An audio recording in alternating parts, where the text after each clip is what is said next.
जय माता की मित्रों। आज शुरू करते हैं स्वाति नक्षत्र का पाठ। सब ग्रहों की बातें करेंगे, उन ग्रहों के ऊपर बाकी ग्रहों की दृष्टियों की बातें करेंगे।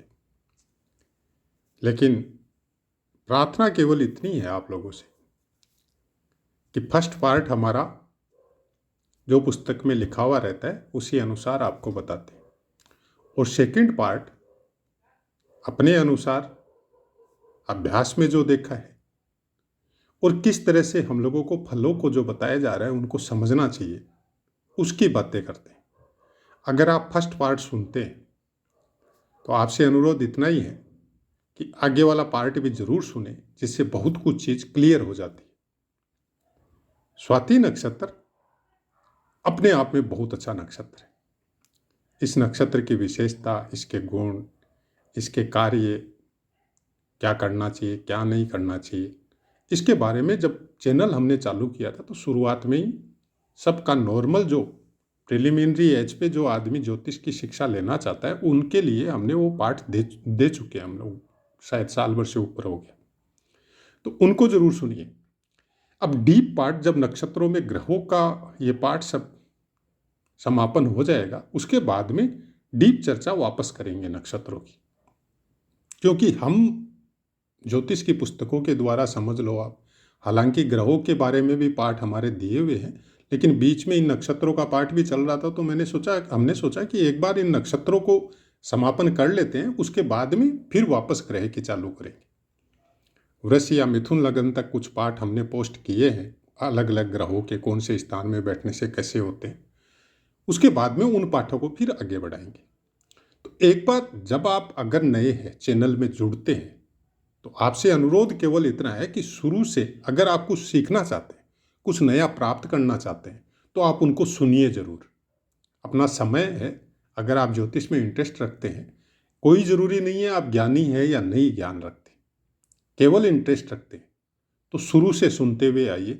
शुरू में हो सकता है थोड़ी आवाज़ की टोन जो है वो आपको कमज़ोर नज़र आ सकती है, तो आप अपने मोबाइल के द्वारा या ईयरफोन लगा के सुन सकते हैं उसको, या बढ़ा सकते हैं। स्वाति नक्षत्र नॉर्मल सी बातें करेंगे, फिर सीधा ग्रहों पे आएंगे। बहुत अच्छा नक्षत्र है, आकर्षक व्यक्तित्व होता है ऐसे इंसान का जिसका भी स्वाति नक्षत्र होता है। इसमें जातक प्राय कर स्वतंत्र विचारों का होता है, लेकिन बहुत अच्छा होता है। अपने स्वाभिमान और अपने स्वतंत्र विचार के बारे में ये कोई भी चीज सामने वाले की नहीं स्वीकार करता, उसके अनुरूप ही स्वीकार करेगा, ऐसे शांति प्रिय होता है। लेकिन सबसे बड़ी कमजोरी समझ लो आप, या सबसे बड़ा प्लस पॉइंट समझ लो आप, कि इनके साथ अगर कोई दगाबाजी करे और इनके दिमाग में सेट हो जाए कि आदमी गलत है, उसके साथ वापस संबंध कभी नहीं जुड़ता इनका, और उसके प्रति गुस्सा इनका स्थायी हो जाता है। हालांकि हो सकता है कि उसका बुरा नहीं करे, लेकिन उसका भला भी नहीं करेंगे, उसके साथ कभी नहीं जुड़ेंगे। और उससे कनेक्टेड अगर उसके दोस्त है, सपोज कोई दो दोस्त आपके भी है, स्वाति नक्षत्र वाले के भी है, लेकिन वही दोस्त उस आदमी से भी कनेक्ट है, तो आप उन दो दोस्तों से भी दूरी बना लेंगे। ऐसा कुछ जिद प्रवृत्ति इनके अंदर थोड़ी बहुत होती है, और ये हमारे हिसाब से ये पूरी तरह होनी भी चाहिए, क्योंकि किसी गलत आदमी को अगर हम लोग पहचान गए, देख लिया, तो उससे कनेक्टेड और उसके साथ रिलेशन रखना, हाँ आपको बुरा नहीं करना है, लेकिन रिलेशन रखना भी अपने आप में बुराई हो गया। फिर हम इस चीज का सपोर्ट करते हैं। ऐसे स्वाति नक्षत्र वाले आदमी अगर आपका दोस्त है, तो आपकी दोस्ती को अंत समय तक निभाएगा, बशर्ते आप गलत नहीं हो। अगर अच्छे दोस्तों को पाने की इच्छा है और आप खुद भी अच्छे हैं, किसी का बुरा नहीं चाहते, बुरा नहीं करते, तो स्वाति नक्षत्र वाले से आंख मूंद के विश्वास किया जा सकता है ऐसे आदमी के ऊपर। और सबसे बड़ी खास बात, अगर आपकी शादी हो रही है, कहीं पे आप जन्मपत्री देख रहे हैं, मिला रहे हैं, और कोई ऐसी कन्या मिल गई कि जिसका नक्षत्र ही स्वाति है, चंद्रमा उसके नक्षत्र में विराजमान है, उसी को स्वाति नक्षत्र बोला जाता है। हो सकता है लगन में स्वाति नक्षत्र आ जाए, तो बिना सोचे समझे आप हाँ कर सकते हैं, क्योंकि पुरुष से ज्यादा यहाँ पे लड़की बहुत अच्छी होती है। हर चीज़ का तकलीफ भोगेगी, लेकिन आपका साथ कभी नहीं छोड़ेगी। ऐसा कुछ स्वाति नक्षत्र के बारे में पुस्तकों में बताया जाता है। आगे बढ़ते हैं, अब ग्रहों की बात करते हैं। सूर्यदेव अगर स्वाति नक्षत्र के प्रथम चरण में हो, सामान्य फल होता है। शुभ ग्रह की अगर दृष्टि हो जाए तो फिर धनवान, विद्वान और बहुत सुखी होता है। दूसरा चरण आभूषणों के व्यवसाय में प्रवृत्त होने की प्रेरणा देता है। मतलब कुछ इच्छा होती है मन में कि अगर दूसरे चरण में सूर्यदेव है स्वाति नक्षत्र में, तो आपकी इच्छा होती है कि कोई मतलब जेम्स एंड ज्वेलरी टाइप का कोई काम करें। इस तरह का कोई मन में विचार आते रहता है। तीसरा चरण अच्छा होता है, अगर शुभ ग्रह की दृष्टि हो तो बहुत ही अच्छा होता है, लेकिन शनि की दृष्टि आपकी आंखों में पीड़ा दे सकती है। चतुर्थ चरण साहसी होता है, जब तक ज़रूरत से ज़्यादा अगर अपने साहस को कंट्रोल करे तो बहुत प्रोग्रेस करता है। मतलब ज़रूरत से ज़्यादा साहसी होना भी अपने आप में एक अवगुण हो जाता है। उसको अगर कंट्रोल करे तो फिर बहुत प्रोग्रेस करता है। अब यहाँ पे दृष्टि की बात करते हैं। अगर सूर्य स्वाति नक्षत्र में हो और चंद्रदेव की दृष्टि हो तो जल से संबंधित उद्योग या जहाजरानी ये सब चीज़ों के प्रति प्रेरित भी कर सकता है, या ये सब चीज़ों वाली कोई कंपनी में या कोई ऐसे काम भी कर सकता है। आजकल हो सकता है समुद्र किनारे या नदी किनारे ही जन्म स्थल हो तो वहाँ पे इस तरह के काम खुद भी कर सकता है। मंगल की दृष्टि, धनी होता है ऐसा इंसान, प्रसिद्ध भी होता है और नॉर्मली डिफेंस को लाइक करता है। हो सकता है खुद भी डिफेंस फोर्सेज वगैरह ज्वाइन कर ले, ऐसा भी हो सकता है। बुध की दृष्टि ललित कला मतलब चित्रकारी वगैरह में कुछ इंटरेस्ट देता है आदमी। मतलब कला होती है उसके हाथों में, हो सकता है कहीं सीखा नहीं हो, कहीं पे कोई कोचिंग नहीं की हो, कहीं स्कूल में नहीं सीखा हो, फिर भी उसके हाथ में अगर कागज़ कलम दिया जाए और उसको बोला जाए इसकी तस्वीर उतारो तो बनिस्पत दूसरे के बिना सीखे हुए भी वो बहुत अच्छी तस्वीर बना देता है। गुरु की दृष्टि आपको कई आदमियों के ऊपर शासन करने की प्रेरणा देती है। मतलब आप नेता हो सकते हैं, सरपंच हो सकते हैं, या आईपीएस आईएएस हो सकते हैं। तो इस तरह का गुण डेवलप करती है। शुक्र की दृष्टि अगर हो, सूर्यदेव स्वाति नक्षत्र में और शुक्रदेव की दृष्टि हो तो आकर्षक होता है इंसान। शनि की दृष्टि का कोई शुभ फल नहीं मिलता। पहले भी जैसे चतुर्थ चरण में भी ऐसा कुछ बताया गया है कि आंख में प्रॉब्लम हो सकती है, तो यहाँ पे शनि की जैसे पूर्ण दृष्टि किसी भी चरण में उसके बारे में बताया गया है कि धन के संबंध में हमेशा आदमी चिंतित रहता है और थोड़ा रोग प्रतिरोधक जो क्षमता होती है उसमें भी थोड़ी कमी होने की गुंजाइश हो सकती है। तो ये थे सूर्यदेव और उनके ऊपर विभिन्न ग्रहों की दृष्टि। अब बात आती है कि क्या ऐसा कैसा होता है। हम ये बात कभी नहीं मानते, किसी एक ग्रह, किसी एक नक्षत्र, किसी का एक चरण और उसके ऊपर किसी एक ग्रह की दृष्टि, हम ये बात कभी नहीं मानते कि जो पुस्तक में लिखा है वैसा का वैसा होता है। क्योंकि जब आप अभ्यास में जाएंगे तो ऐसा कुछ नहीं मिलेगा। ये सब चीज़ें आपके इंटरनल ऑर्गन को, चंद्रमा को, मन को, दिमाग में कुछ विचारों को इंडिकेट करती है कि ऐसा कुछ विचार हो सकता है। अब उन विचारों को वो कामों में क्रिएट करेगा, ये बाकी पूरी वर्ग कुंडलियाँ, दशा, महादशा, अंतरदशा, गोचर, ये बहुत कुछ देखना पड़ेगा आपको। हाँ, इंडिकेशन देती है कि जैसे मेरा एक नक्षत्र है और उसके ऊपर किसी ग्रह की दृष्टि है और उसमें वो फल पुस्तक में ऐसा कुछ लिखा है तो मन में ऐसे भाव आते हैं। कोई जरूरी नहीं है उसको क्रिएट करे आदमी। क्रिएट करने के लिए बाकी ग्रहों को, स्थानों को, कौन से भावों में बैठा है वो सबको देखना पड़ेगा आपको।